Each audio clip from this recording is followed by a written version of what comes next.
Kenalkan, nama saya Adi Saputra dengan NIM 212400328. Dalam video kali ini, saya akan menjelaskan materi tentang peluang diskrit. Materi yang pertama yaitu distribusi binomial. Distribusi peluang binomial merupakan salah satu distribusi peluang diskrit yang banyak menjelaskan proses bisnis dan fenomena fisika untuk menggunakan distribusi binomial. Ada 4 kondisi yang harus dipenuhi. Nomor 1, proses atau peristiwa harus dapat didefinisikan hanya memiliki dua dan hanya dua peristiwa yang saling eksklusif dan lengkap. Yang kedua, peluang terjadinya sebuah peristiwa harus sama untuk setiap percobaan dan tidak boleh berubah-ubah karena waktu dan jumlah percobaan. Yang ketiga, setiap percobaan harus independen dengan percobaan yang lain. Artinya, sebuah percobaan tidak dapat mempengaruhi percobaan lain.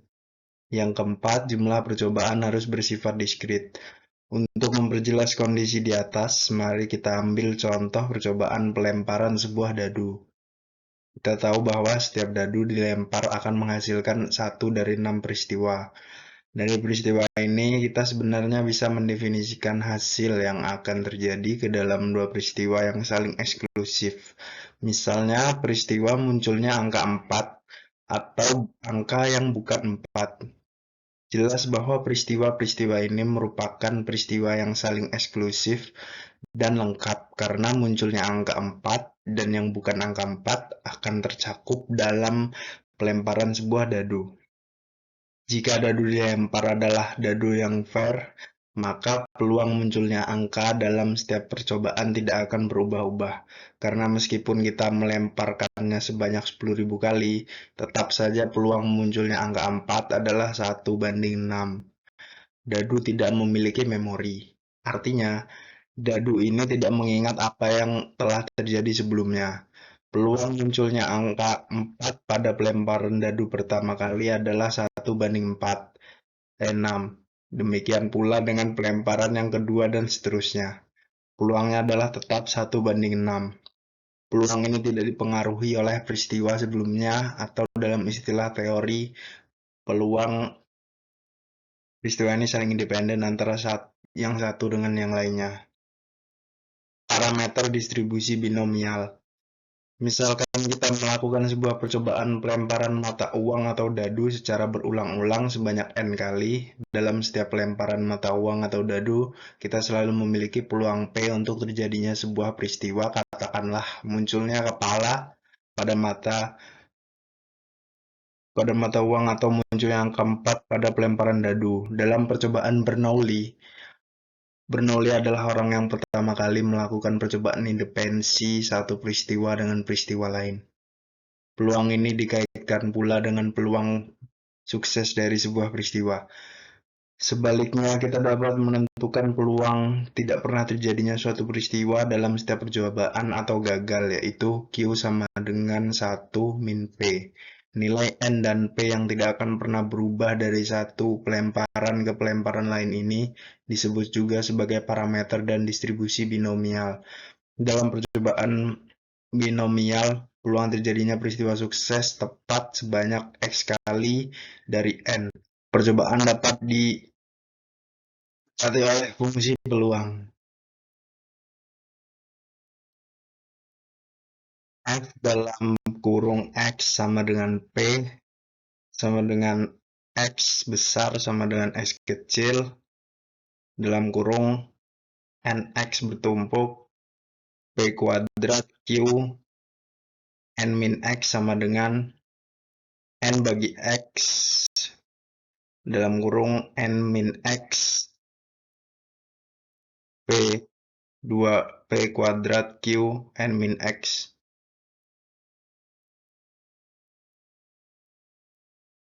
Di mana bilangan tadi dan NX adalah koefisien binomial.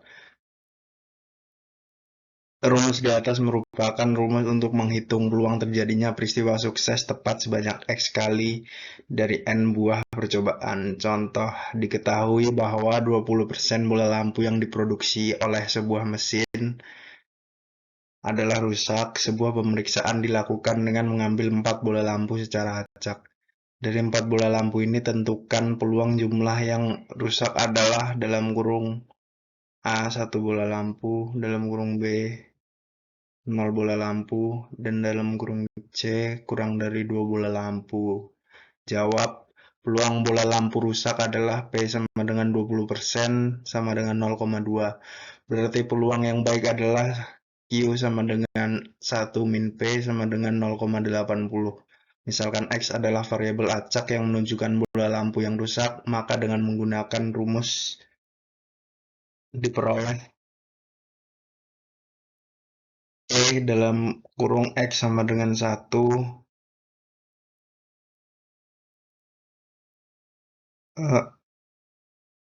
NX dalam kurung 0,2 kuadrat dalam kurung 0,8 sama dengan 4, 1, X3 dalam kurung 0,2 kuadrat dalam kurung 0,8 sama dengan 0,4096. Yang B, P dalam kurung X sama dengan 0, NX 0,2 kuadrat 0,8 dalam kurung 0,8 sama dengan 0,4096. Yang C,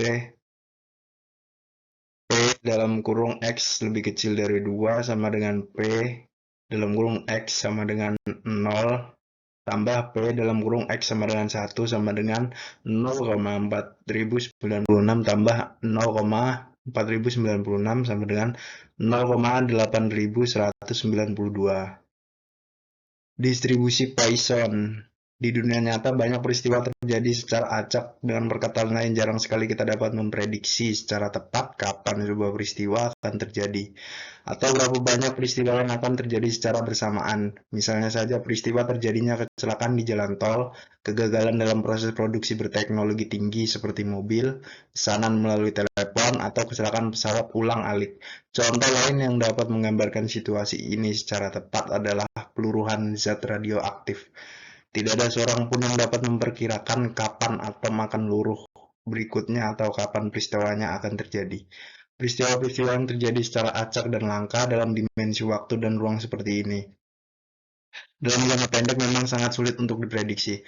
Namun, yang mengejutkan untuk jangka waktu yang panjang, peristiwa-peristiwa ini mempunyai kesamaan bahwa kesemuanya dapat diprediksi secara akurat. Salah satu distribusi peluang yang dapat menjelaskan secara tepat peristiwa-peristiwa seperti apa yang dikenal sebagai dengan distribusi Poisson.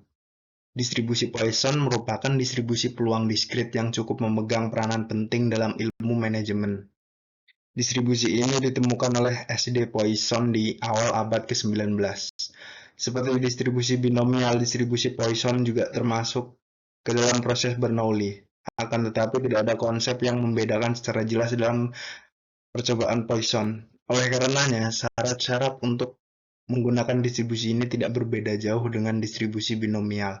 Di antaranya, 1. Proses yang diamati harus berbentuk dua peristiwa atau proses Bernoulli. 2. Harus ada bilangan rata-rata dari peristiwa tertentu, pengamatan atau pengukuran, baik waktu maupun ruang yang tidak berubah selama terjadinya proses. 3. Proses haruslah bersifat kontinu, artinya tidak ada percobaan tunggal. Untuk memperjelas, kita lihat contoh berikut. Misalkan dengan proses pembuatan bahan pakaian atau tekstil kadang-kadang ditemukan kain yang cacat. Jadi dalam bahan-bahan pakaian ini hanya bisa dijumpai dua kejadian, yaitu cacat atau tidak proses Bernoulli. Sudah barang tentu yang dapat dihitung adalah jumlah cacat, sedangkan yang tidak cacat adalah mustahil untuk dihitung. Demikian pula dengan jumlah peristiwa terjadinya cacat. Oleh karenanya, tidak ada istilah peluang kain cacat untuk hal seperti ini. Akan tetapi, yang ada hanyalah rata-rata cacat per unit area. Misalnya saja 3 cacat per meter persegi. Anggaplah tanda merupakan cacat yang terdapat setiap meter persegi. Maka yang dapat kita hitung dari kain yang diproduksi adalah rata-rata cacat yang ditemukan dalam setiap kain ukurannya dalam setiap ukuran luas. Karena tidak adanya percobaan yang jelas dalam proses Poisson, maka dalam distribusi ini tidak ada parameter N dan P seperti distribusi binomial. Yang ada hanyalah satu parameter, lambda, yaitu rata-rata jumlah kejadian persatuan ukuran seperti jarak, area, atau volume. Dengan adanya nilai rata-rata kejadian ini, maka jumlah kejadian yang aktual atau sesungguhnya merupakan variabel acak. Katakanlah X. Kita ambil contoh proses pembuatan kain di atas.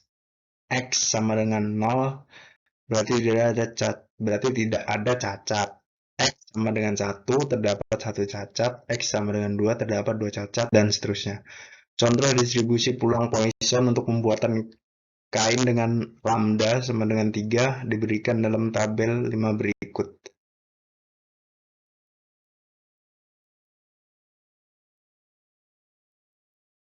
Distribusi binomial mempunyai batas dan bagi variabel acaknya, artinya X tidak bisa melebihi N. Sedangkan dalam distribusi Poisson nilai N tidak terhingga. Artinya secara teoritis X tidak mempunyai batas atas.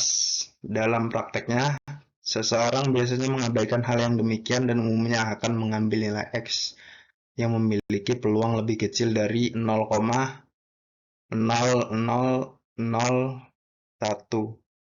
seperti yang ditunjukkan dalam tabel tadi. Dalam proses jangka panjang, distribusi Poisson dapat dijelaskan dalam bentuk fungsi distribusi sebagai berikut.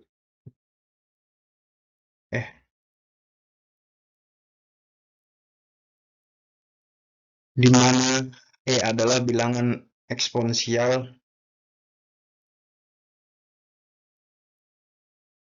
2,71828.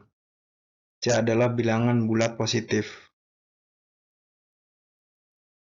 Sedangkan lambda tidak harus bilangan bulat asalkan tidak negatif.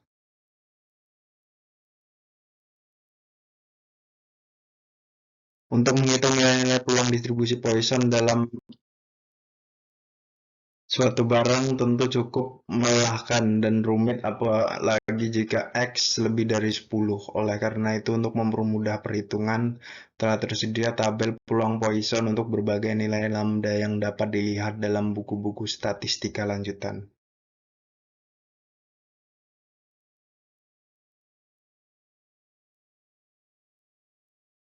Dari perhitungan di atas kita lihat bahwa peluang tidak adanya orang yang menyewa kendaraan adalah 1 hari dalam 1000 kesempatan dalam kurung 0,0001 atau peluang 1 orang menyewa adalah 8 hari dalam 1000 dalam kurung 0,00825 dan hanya 28 hari dari 1000 kesempatan 2 orang akan menyewa dalam kurung 0,002763. Perhitungan ini dapat kita lanjutkan dengan menggunakan tabel Poisson, sehingga diperoleh distribusi peluangnya seperti yang tertera di PowerPoint ini. Apa yang dapat dimanfaatkan oleh seorang manajer dari tabel di atas? Untuk mempermudah perhitungan selanjutnya, dalam tabel tersebut ditambahkan pula satu kolom yang memperlihatkan peluang kumulatif hingga mendekati nilai 1. Kolom ini nanti digunakan untuk melihat peluang variabel acak X hingga mencapai sesuatu nilai atau P dalam kurung X lebih atau sama kurang atau sama dengan C. Dengan adanya tabel di atas, maka dasar untuk pengambilan keputusan manajerial sudah lengkap. Seandainya manajer memutuskan untuk memenuhi permintaan sekitar 98% sepanjang harinya, maka dia akan membutuhkan 12 kendaraan karena P dalam kurung X lebih kecil atau sama dengan 12 sama dengan 0,98. Rata-rata simpangan baku. Seperti distribusi peluang lainnya, distribusi Poisson juga memiliki rata-rata varians dan simpangan baku dengan mengambil bentuk sebagai berikut. Pendekatan Poisson ke binomial. Apabila jumlah pengamatan N sangat besar untuk tabel binomial, maka distribusi ini bisa didekati oleh distribusi Poisson jika nilai P cukup kecil. Kaidah yang umum sudah diterima dalam pendekatan ini adalah NP lebih kecil atau sama dengan 5. Sebagai gambaran kita ambil contoh sebagai berikut. Misalkan kita ingin menghitung peluang menyalanya tepat 98 buah dari 100 bola lampu jika peluang setiap bola lampu menyala adalah 0,99%. Dalam hal ini yang ingin dihitung adalah P dalam kurung X sama dengan 98, N sama dengan 100, P sama dengan 0,99. Namun tabel binomial tidak menyediakan perhitungan hingga N sama dengan 100. Secara sepintas masalah ini tidak dapat didekati oleh Poisson karena NP sama dengan 99 yang ternyata lebih besar dari 5. Akan tetapi jumlah bola lampu tepat menyala sebesar 98. Sebenarnya sama dengan 2 bola lampu tidak menyala. Dan peluang sukses yang 0,99 adalah sama dengan peluang gagal sebesar 0,01. Dengan demikian peluang yang dapat dinyatakan dalam bentuk P dalam kurung X sama dengan 2, N sama dengan 100, P sama dengan 0,01. Karena NP hanya 1, maka pendekatan Poisson bisa dilakukan. Untuk mengubah distribusi binomial ke dalam Poisson hanya diperlukan substitusi rata-rata binomial NP ke dalam rata-rata Poisson atau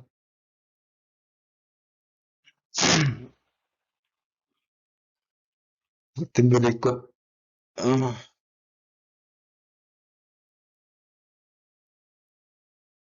Contohnya, 10% peralatan yang dihasilkan dari sebuah produksi ditemukan cacat. Hitunglah peluang bahwa dalam 10 peralatan yang diambil secara acak, 2 diantaranya cacat dengan menggunakan 1 pendekatan binomial, 2 pendekatan Poisson ke binomial.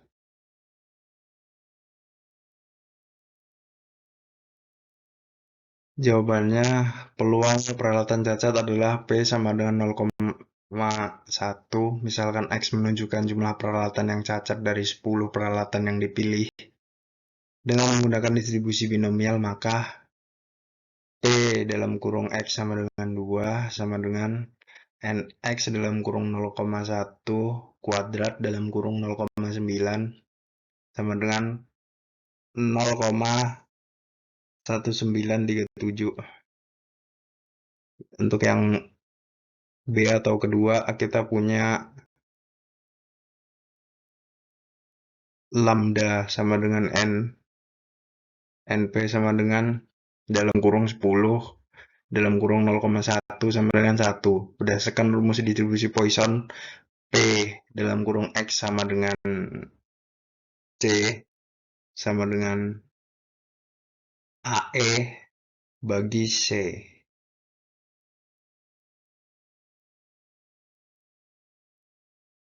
Selanjutnya, distribusi multinom merupakan perluasan dari distribusi binomial. Misalkan sebuah eksperimen menghasilkan peristiwa-peristiwa E, E1, E2, E3 dengan peluang masing-masing adalah P dalam kurung E1 sama dengan lambda, P dalam kurung E2 sama dengan lambda, P dalam kurung E3 sama dengan lambda, di mana lambda tambah lambda sama dengan 1.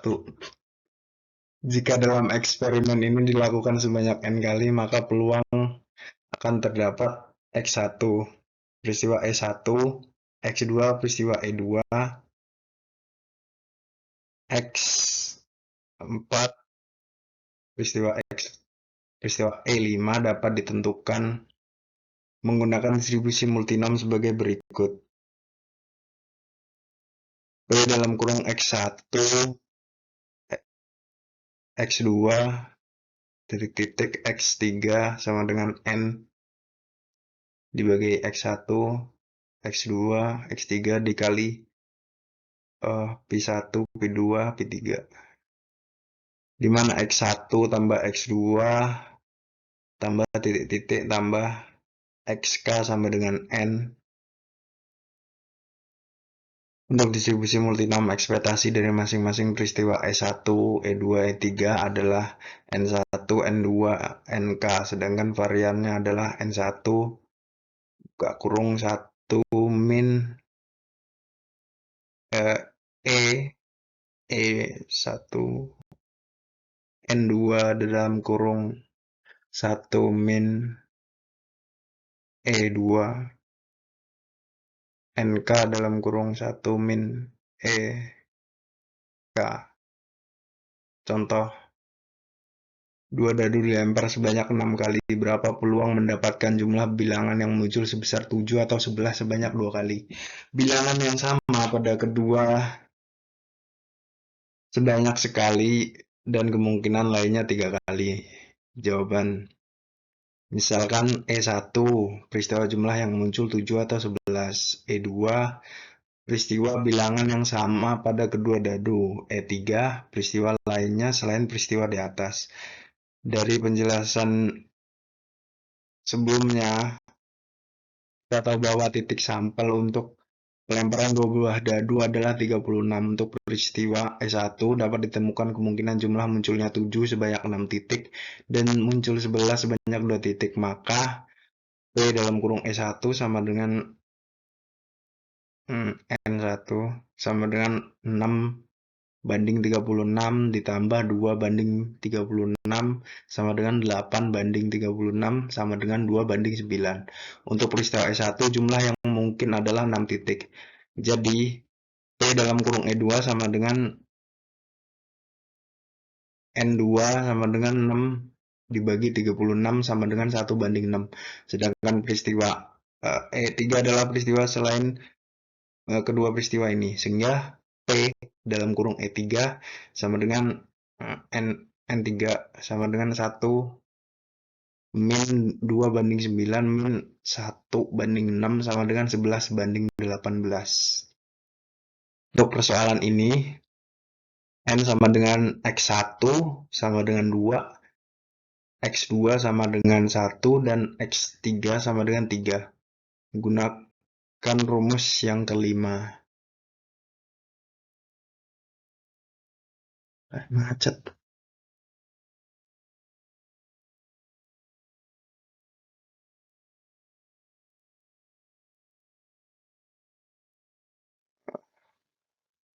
Selanjutnya, distribusi hipergeometrik. Ciri-ciri percobaan hipergeometrik. 1. Sampel acak berukuran N diambil dari populasi berukuran N. 2. K dari N, objek dikategorikan sebagai sukses dan N min K dikategorikan gagal. Misalkan ada sebuah populasi berukuran N yang diantaranya terdapat K buah termasuk kategori tertentu dalam kurung sukses. Dari populasi tersebut diambil sebuah sampel acak berukuran N. Berapa peluang dalam sampel tersebut terdapat X buah termasuk kategori tertentu tersebut? Untuk menjawabnya dapat diperoleh dari distribusi hipergeometrik yang berbentuk P dalam kurung X besar sama dengan X kecil sama dengan P dalam kurung X kecil. Kx dalam kurung N min K N min X dibagi NN. Dengan X sama dengan 0,1. Contoh, sekelompok mahasiswa terdiri dari 50 orang dan 3 diantaranya lahir pada tanggal 17 Agustus. Dari kelompok tersebut, pilih 5 orang secara acak. Berapakah peluang bahwa di antara 5 orang tersebut, 1. Tidak terdapat yang lahir pada tanggal 17 Agustus, 2. Terdapat tidak lebih dari 1 orang yang lahir pada tanggal 17 Agustus. Jawaban yang nomor 1, misal X adalah banyak mahasiswa di antara N sama dengan 5 yang lahir pada tanggal 17 Agustus. Dari persoalan di atas dapat kita katakan N sama dengan 50, D sama dengan 3, maka peluang kelima mahasiswa tidak lahir pada tanggal 17 Agustus adalah sebagai berikut. Yang kedua, tidak lebih dari satu orang yang lahir tanggal 17 Agustus mengandung arti bahwa nilai-nilai X hanya 0 dan 1. Dari soal yang pertama tadi kita sudah hitung P dalam kurung 0. Jadi tinggal menghitung P dalam kurung 1, yaitu P dalam kurung X sama dengan 1 sama dengan P1, 3, 1 dalam kurung 50 kurung min 3, 4 dibagi 55 sama dengan 0,253. Jadi peluang dari kelima mahasiswa, paling banyak satu mahasiswa lahir pada tanggal 17 Agustus adalah 0,724 tambah 0,253 sama dengan 0,977. Parameter distribusi hipergeometrik. Rata-rata seperti yang terlihat di PowerPoint. Pendekatan binomial terhadap hipergeometrik. Jika n relatif kecil dibandingkan dengan n, maka peluang setiap pengambilan objek akan berubah menjadi kecil sekali. Maka distribusi hipergeometrik dapat didekati oleh distribusi binomial dengan mengambil P sama dengan K banding N. Dengan demikian rata-rata dan varian hipergeometrik dapat didekati menggunakan rumus yang ada di bawah.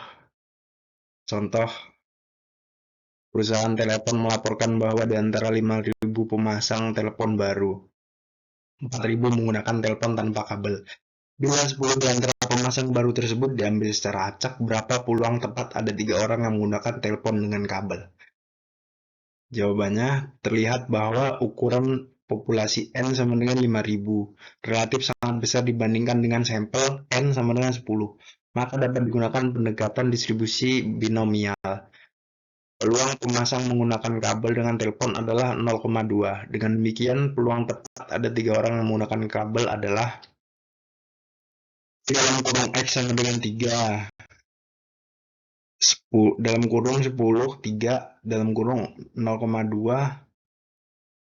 pangkat 3, dalam kurung 0,8, pangkat 7, sama dengan 10 tanda seru dibagi 3 tanda seru, dalam kurung 7 tanda seru, 0,2, pangkat 3, 0,8 pangkat 7 sama dengan 0,2013.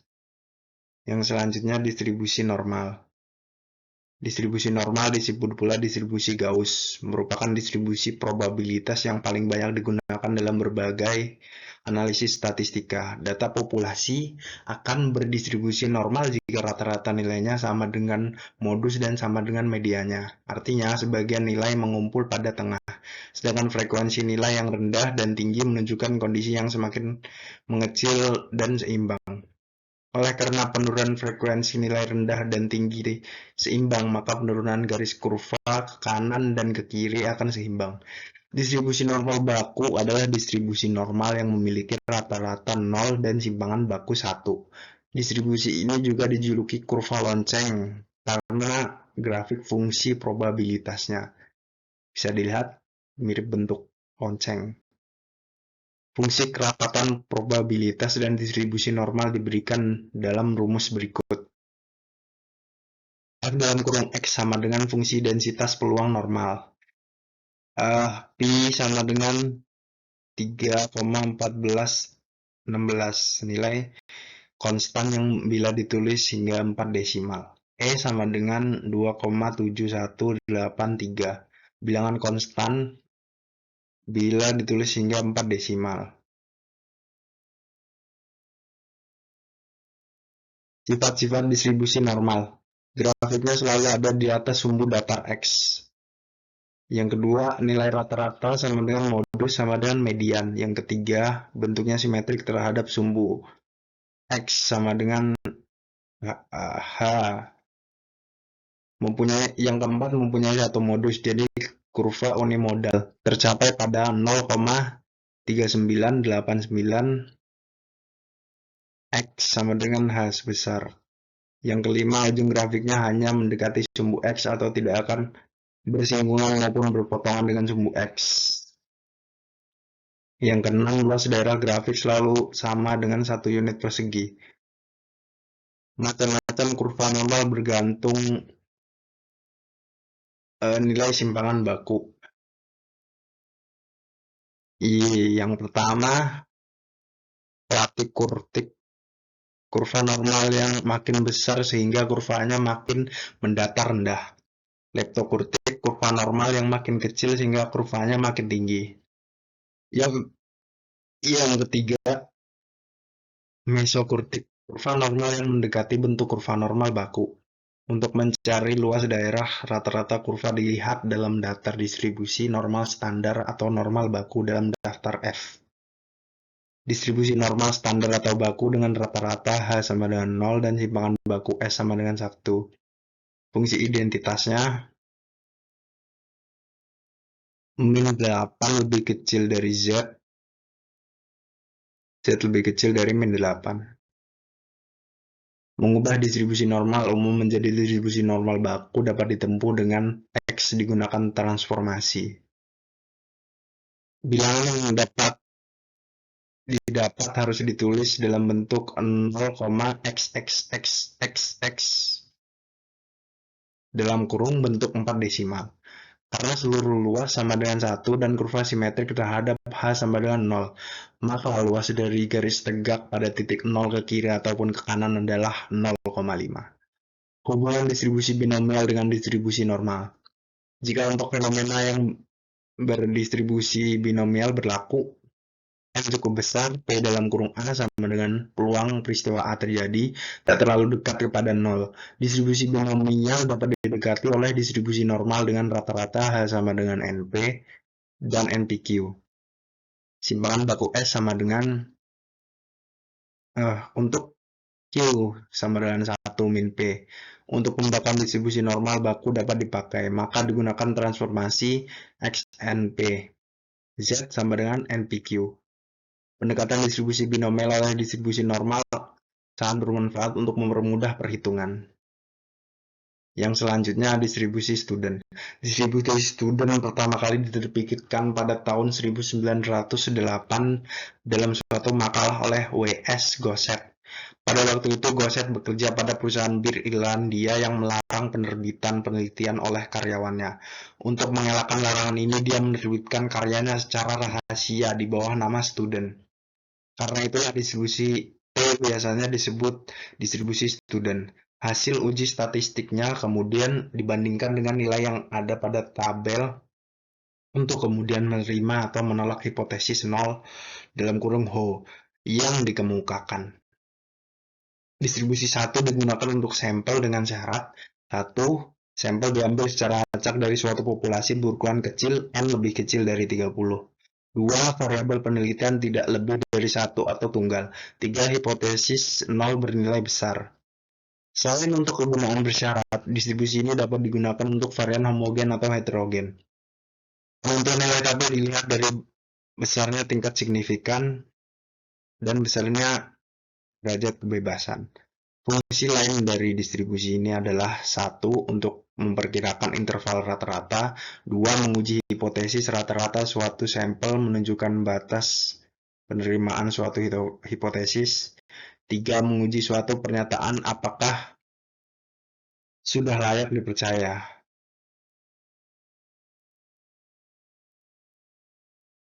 F dalam kurung T K dibagi dalam kurung 1 tambah T kuadrat dibagi N min 1 setengah N, di mana T yang memenuhi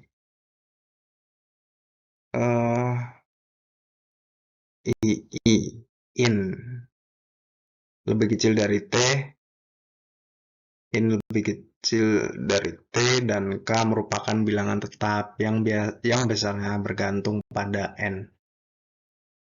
Dalam kurung N-1 merupakan derajat kebebasan. Bentuk grafiknya seperti grafik distribusi normal baku. Simetrik terhadap T sama dengan 0 untuk harga N30 distribusi T mendekati distribusi normal baku, sehingga disarankan untuk menggunakan distribusi normal. Selanjutnya, distribusi Chi kuadrat. Metode Chi kuadrat X2 merupakan metode distribusi dengan variabel acak kontinu untuk mengadakan pendekatan pembuktian adanya hubungan atau perbedaan antara frekuensi hasil observasi dalam kurung VO dengan frekuensi yang diharapkan dalam kurung FE. Persamaannya F dalam kurung U sama dengan K U E setengah V min 1 setengah U. U sama dengan 2. Untuk memudahkan menulis, U lebih besar dari 0, V sama dengan derajat kebebasan, K sama dengan bilangan tetap yang tergantung pada V. Sedemikian sehingga luas daerah di bawah kurva sama dengan 1 satuan luas dan E sama dengan 2,7183. Manfaat dari distribusi Chi kuadrat antara lain 1. Untuk menguji apakah frekuensi yang diamati berbeda secara signifikan dengan frekuensi. 2. Teoritis atau frekuensi yang diharapkan. 3. Untuk menguji kebebasan independensi antar faktor dari data dalam daftar kontingensi.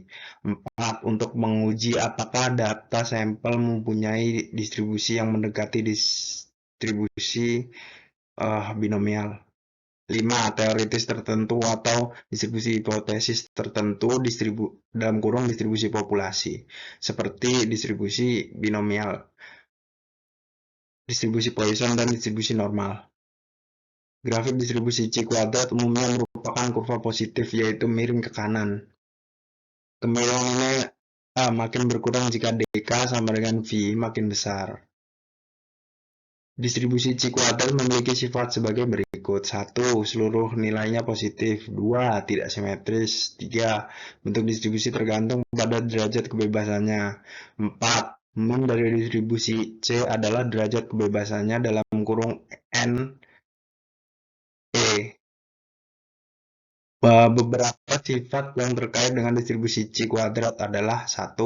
Bila merupakan variabel acak yang masing-masing berdistribusi normal dengan min dan variasi dan seluruh variabel acak tersebut bebas satu sama lain, maka variabel acak dengan mempunyai distribusi Chi kuadrat dengan derajat kebebasan. 2. Bila sampel acak sebanyak n dari suatu populasi berdistribusi normal dengan min dan variasi diambil, dan pada setiap sampel tersebut dihitung variasi, maka variabel acak memiliki distribusi Chi kuadrat dengan derajat kebebasan. Selanjutnya, distribusi F ditemukan oleh seorang ahli statistik yang bernama R.A. Fisher pada tahun 1920. Distribusi F juga disebut distribusi ANOVA dalam kurung analysis of variance. Adalah prosedur statistika untuk mengkaji atau mendeterminasi apakah rata-rata hitung dalam kurung min dari 3 populasi atau lebih sama atau tidak. Digunakan untuk menguji rata-rata atau nilai tengah dari 3 atau lebih populasi secara sekaligus. Apakah rata-rata atau nilai tengah tersebut sama atau tidak sama? Distribusi F ini juga mempunyai variabel acak yang kontinu. Kunci destinasinya F lebih besar dari O sama dengan bilangan tetap yang harganya bergantung pada V1 dan V2. Sedemikian hingga luas di bawah kurva sama dengan 1. V1 sama dengan dk pembilang dan V2 sama dengan dk penyebut. Jadi distribusi F memiliki dua buah derajat kebebasan. Grafik distribusi F tidak simetrik dan umumnya sedikit positif untuk mengetahui harga F untuk peluang 0,01 dan 0,05. Dengan derajat kebebasan F1 dan F2 dapat dilihat dari daftar I. Untuk melihat nilai F dengan 0,99 dan 0,95 digunakan hubungan F dalam kurung 1 min P dalam kurung V2 V1 sama dengan 1 dibagi FP V1, V2. Kurva distribusi F tidak hanya bergantung pada kedua parameter V1 dan V2, tetapi juga pada urutan keduanya ditulis. Untuk suatu distribusi, peluang gabungan perubahan acak U dan V dan